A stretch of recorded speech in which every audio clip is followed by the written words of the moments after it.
Every time we do something wrong, we respond, we sin, we respond with shame. You can get the, just start shoving things in right there. Got that? Nice. And we just add things to this backpack. We develop grudges that we hold on to. We say things like, never again will I let him or her treat me like that, and say things like that. Or I'll never forgive him or her. As we carry this backpack, we have this constant reminder of the shame in our lives. We rehearse it. We do the shoulda, coulda, woulda dance. Oh, I could have done that, or should have done it differently this way, or shouldn't have let that person do that, or talk to me that way. Or you can see that before long, you begin to get weighed down. Whoa. Doing a great job, Micah. I can feel it. But it produces some chronic spiritual pain in our lives. We become hypercritical of those around us. Begin comparing ourselves with others, justifying our wrong choices and decisions. We try perfectionism to cover it up, performance, and people-pleasing. So, as I'm carrying this backpack of shame, and I begin being weighed down, I begin to complain to you about back pain. I got this just pain. I don't know what to do. What advice would you give me? Take off the backpack? Yeah, probably. Take off the backpack. Get rid of this weight. Thanks, Micah. You know, Jesus is really the only one that can enable this. You see, we look to the world, we start Googling, do a quick Google search on ridding ourselves of shame, and all they can do is give us some coping mechanisms. Hey, you know what? That the strap needs to be, if you just do this, then the weight will be distributed and won't hurt your back so much, right? You just do this. Write things down, practice gratitude, just whatever the new trend thing you got to do. But you can see, I still have the weight. No matter what coping mechanisms the world gives us, I still have it.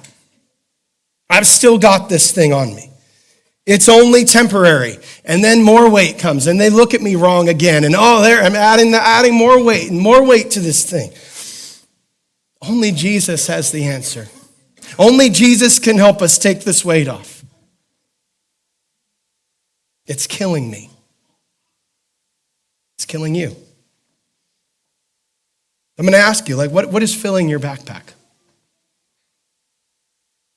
Someone who abused you? Maybe an ex-spouse or lover that betrayed you, cheated on you. Someone maybe literally stabbed you in the back on a business deal or on some kind of agreement, and they went back on it. Maybe there was a parent that was absent. Maybe there was a parent that was overbearing and too strict. And what's filling your backpack? Who's filling your backpack? Because God does not want us to be weighed down. He doesn't. He does not want us to be weighed down with unforgiveness and sin and guilt and shame. It's not his design for your life. Jesus' answer, the answer Jesus gave to shame, is forgiveness.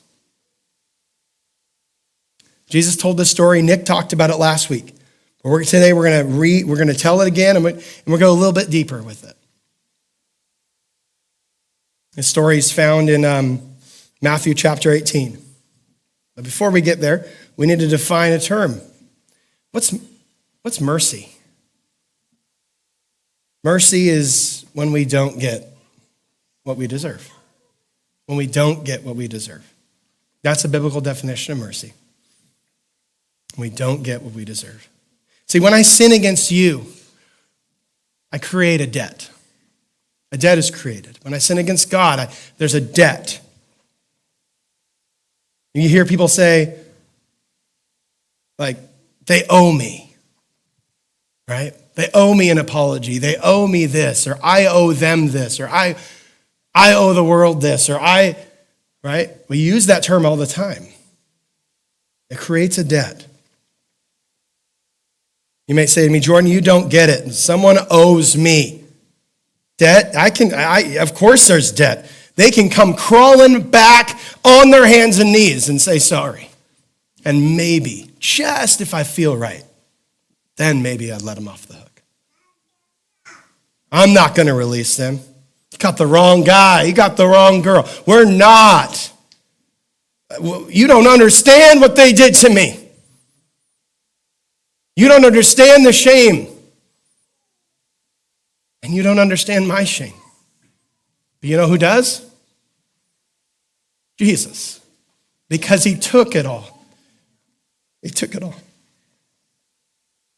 The cross was the ultimate instrument of shame. I mean, our Jesus hung naked, exposed for the world to see. People walking past him, mocking him, ridiculing him, laughing at him. Shame? That's what Jesus did. For what? For me and you.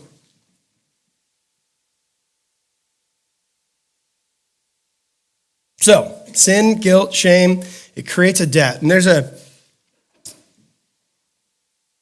acronym here for debt that we're gonna look at here. What is debt? It's a debilitating, and I thought there was a slide, but even if not, it's all right, it's fine. It's a debilitating existence begging for transformation. A debilitating existence begging for transformation. See, our backpacks are full of people that owe us for the wrong that was done. And I'm not saying wrong wasn't done. There was wrong done. Sometimes, if we're honest, we're in our backpacks too. Some sin, some things, wrong decisions we made, and we're just holding ourselves. We're trying to beat ourselves up. We're just, and that's where the perfectionism and performance sometimes can come, because I'm trying to pay off the debt myself. So let's read this story with all of this in mind. Matthew 18, starting from verse 21. Then Peter came to Jesus and asked, Lord, how many times should I forgive my brother or sister who sins against me? Up to 7 times. See, Peter, I actually just recently heard that rabbis during this time would commonly say, it's a righteous thing to forgive someone 3 times. That was something that a rabbi would say. So Peter saying 7 times, that's more than double what the rabbis would say is righteous. So he's going, yeah, Jesus, you've heard it. You've heard 3. How about 7? You hear that, guys? Yeah. Jesus answered, I tell you, not 7 times, but 77 times. Or some translations say 70 times 7. Therefore, the kingdom of heaven is like a king who wanted to settle accounts with his servants. As he began this settlement, a man who owed him 10,000 bags of gold, and I'm going to put it in today's currency, we'll say about $10 million, was brought to him. Since he was not able to pay, the master ordered that he and his wife and his children and all that he had to be sold, and for his family to be sold into slavery to repay the debt. At this, the servant fell to his knees before him. Be patient with me, he begged, and I will pay back everything. The servant's master took pity on him and canceled the debt and let him go. $10 million. 0. I mean, how would you feel? I mean, I have debt, but I don't have $10 million of debt. Man, I mean, just my house. If I walked up to the bank, I'm like, please don't take the house. And then like, okay, well, you can have it. 0. Like, there would be a little bit of celebration coming out, right? I mean, come on, I would call everybody. We'd party town. Like, let's go. Are you at my house? The bank just gave me the house at 0. Oh my goodness, can you believe it? Right? I'd be calling everybody. We would have a huge party. So he gets the best news of his entire life. His debt forgiven. Literally, they were going to be slaves. Not just him, his kids, his wife, everything. His family dog was going to be sold. Everything was gone forever. I mean, 10 million until he paid it back. That's a life sentence, right? 10 million until he paid it back. Yeah, that would be a life sentence. And he walks out. Wife in this hand, his kids. And man, you would think this guy is going to be the most generous, happiest guy in the world. But then, as he walked out, he immediately walked out of that and saw this guy, Mason, who owes him $10. And he's like, dude, pay up now. Grabs him by the throat. Pay up now.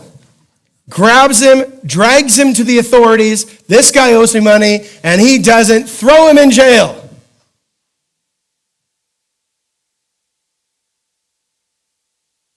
Wow. Not what I expected.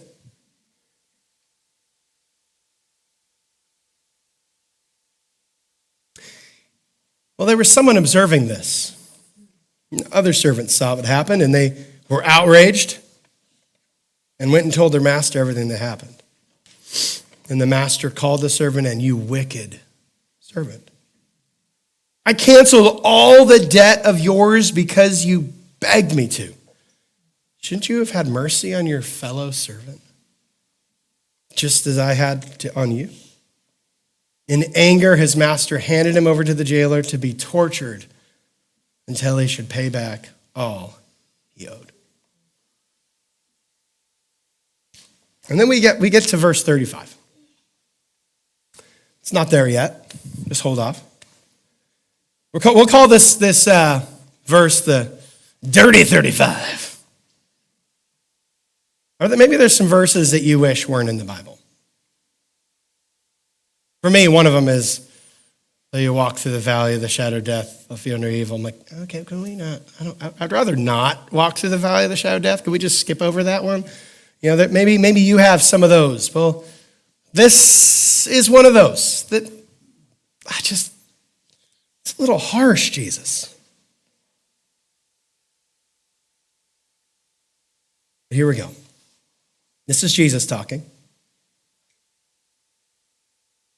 And people when they talk about Jesus, the world at least, they're like, well, he's so compassionate and loving. Jesus wouldn't do that. What would Jesus do? Oh, he would love everybody. He would just, you're good. Do you, man? We're good. This is Jesus, right? It's true. He's loving. He's compassionate. But he spoke the truth in love. And he didn't mince words, and this is one of those.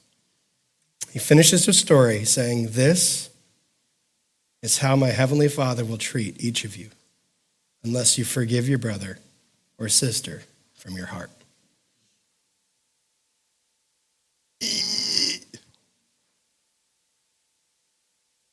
Wow. Ouch. In order to rid myself of this load that I'm carrying, I have to unleash forgiveness. There's no other way. There's no other way. No other way. So let's talk about unleashing forgiveness for a bit. Unleashing forgiveness is uncomfortable. It's not easy. Everything in our world is made for forgiveness. It's uncomfortable. Not only is it uncomfortable, but it's also unusual. Unleashing forgiveness is unusual. People just don't do it. It's not the first thing that we think of. You hear celebrities and athletes like, I just want to apologize for all of these community for blah, blah, blah, blah, blah, fill in the blank, blah, blah, blah. I'm going to go work on myself. They always finish it with work on myself. I'm like, yeah. Really? Was that, real apology? Oh, yeah, LeBron, I'm sure you're sorry. Right? I mean, or whatever, like all these guys, fill in the blank. You've probably seen it all over. Hey, wait, are the cameras on? Hey, let's do my makeup. Good, cool. Here we go. This is my apology to all of those people that is that a real apology? I mean, I don't know. All that's between them and God, but I'm sorry if I hurt you. Maybe you've said that before, or maybe you've been in the receiving end of that one, but I'm bleeding on the floor. Sorry if I hurt you. Really? Really? If I hurt you, we've your parents in the room, kids, sorry, but you can see it's unusual. It's not the normal human condition. Otherwise, children would be the first, they'd be like, forgiving, forgive, but it's not my experience with kids. Maybe I'm doing it wrong, I don't know, but they're not that's not the first things. But here's the most important words that we need to make great again, pun intended.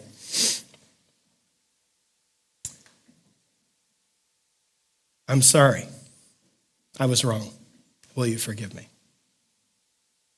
Ooh, man, that'll change some marriages right there. That'll change some parent-child relationships right there. You want to transform the world? Try that at your business. Maybe you're a boss and there's employees and you could have handled that situation better. Bringing them in your office and saying, I'm sorry. I should have did that differently. Will you forgive me? Man, that'll change some businesses right there, wouldn't it? Oh, my goodness. Right there. Will you forgive me? Number 3, unleashing forgiveness is unceasing. It's the tough part. It's deep. It never stops. 70 times 7. Keep going. And I was unjustly fired from my first job after college. I was promised, hey, we're going to let you go unless you do these things. They gave me a carrot.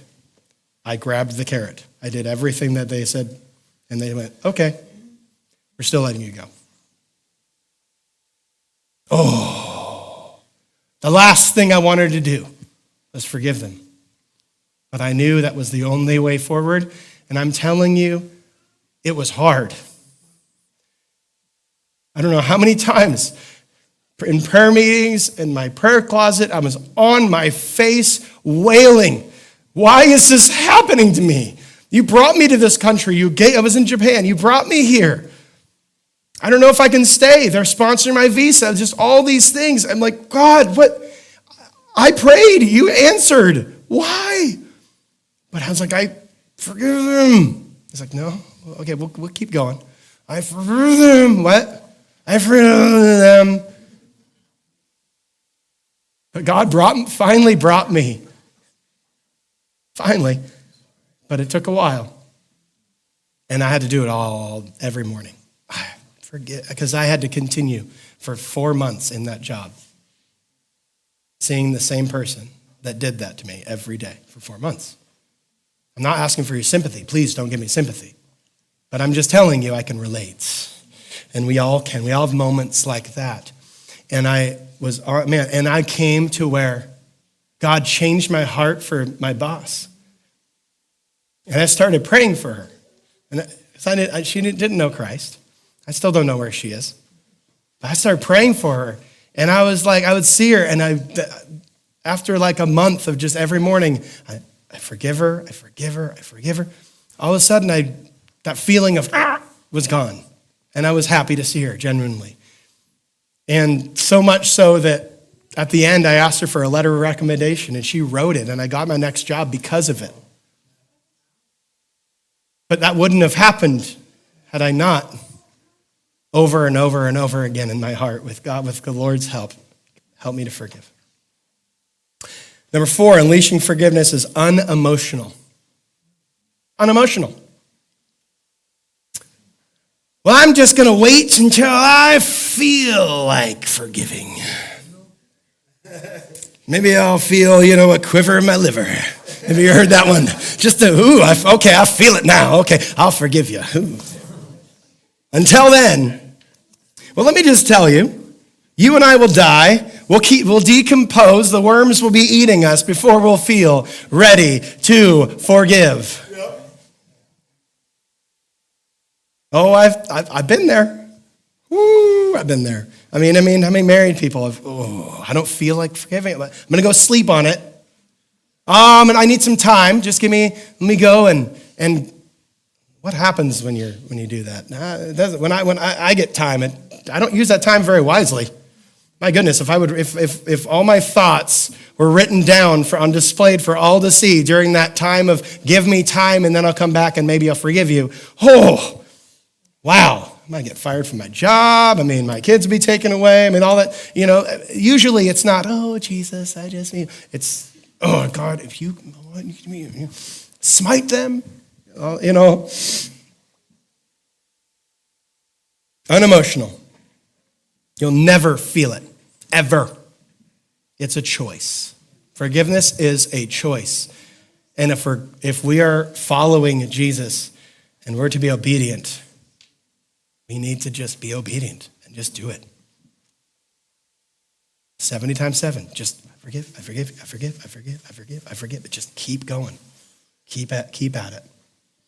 So how do we release? Okay, this is what, unleashing unforgiveness, unleashing it. But how do we do that? How? First thing is we name our shame.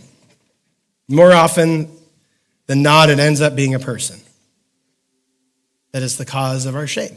So name it. Holy Spirit, I ask right now that you would just bring to remembrance the root of shame. Number 2, we own our shame. We take responsibility. If we've held on to unforgiveness far too long, we have some repenting to do before God. We got to take responsibility on our parts. And number 3, ask yourself the critical question. Do I want to be healed? Jesus asked that. Remember the man at the pool of Bethesda? Do you want to be healed? Or have you become so comfortable with the weight, the coping mechanisms of the world, that we're like, oh, have we gotten so comfortable being bitter all the time?